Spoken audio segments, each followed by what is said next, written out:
Okay, class, we are going to start a new series on diuretics, especially used in bodybuilding and building muscle in general.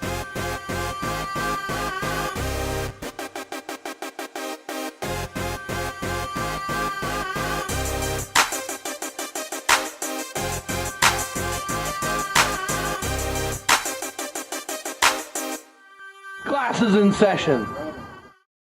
Now, I am not a fan of most prescription diuretics, but everything has its place. We're going to talk today about Diazide, also known as thiazide. This is what can confuse people because you'll hear people pronounce it different. You know, di versus thigh sounds similar, but there's different brand names, and there's also hydrothiazide.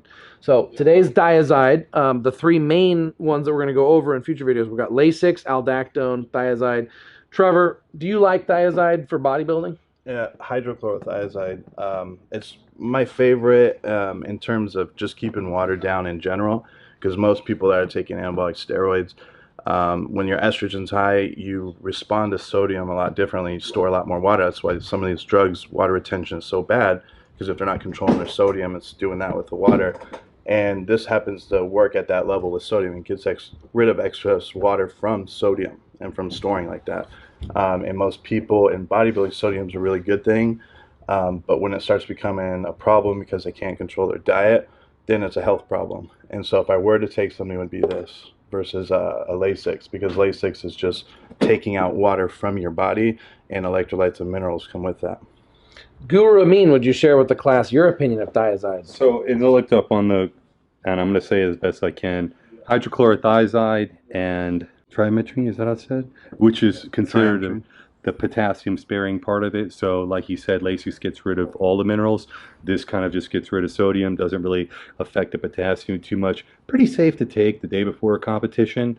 Fairly safe for both men and women, depending on if they're already dehydrated or not. If you're not dehydrated, you need to get over the edge, then this is the go-to, and it's more than just hydrochlorothiazide by itself.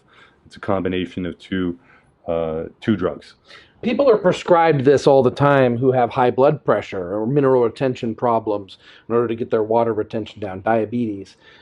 Do they take it every day generally? When it's prescribed, it's every day. If people were to take it without doctor's consent and they were running it for the same reasons for water, if you start taking it every day, sodium is what fills the muscle basically with water. If you lose too much sodium, you're going to be flat, performance is going to drop. And what happens is an accumulative effect. If they keep taking it and taking it, they will eventually flatten out. They will start to have side effects of being dehydrated. So it would be more so you go by the mirror and how you feel. So in bodybuilding, it's an as-needed drug from holding water from certain steroids, like DECA makes you hold a lot of water, growth hormone makes you hold a lot of water, and that can be unhealthy because that can put pressure on your heart. And so pulling that water off is getting rid of a lot of the side effects of steroids. But you take it as needed. Does that mean you take it when you do need it? You take it multiple times per day or once a week? You would take it once a day, and you would see how your body adjusts to it. You might have to do it twice in one day, and then you wouldn't have to take it for 2 days. But I know the half-life of this is very short, but that doesn't matter. It's just still once a day. No, the sodium, you're still going to get rid of all that sodium. And that's the problem with it too as well, even though I do like it the most. If you were to come into a show and you do this, you're going to get rid of your sodium. You do just one pill too many, and it's almost like Lasix. How are you going to fill out without sodium? You can at least get some fake fullness with it. I think it has a lot to do with the state that your body's in. And the state that your body's in versus like someone who's taking it for high blood pressure who would take it twice a day, and they're taking it for fluid retention. They're eating a normal diet, which has sodium, they're drinking water, et cetera, et cetera.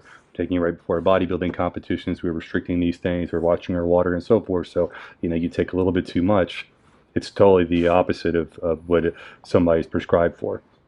All right, class, look forward to future sessions when we discuss the differences between these different diuretics and more specifically how to use them for a bodybuilding competition, and more info about protocols to use it with specific bodybuilding drugs to reduce mineral retention and reduce the side effects of steroids.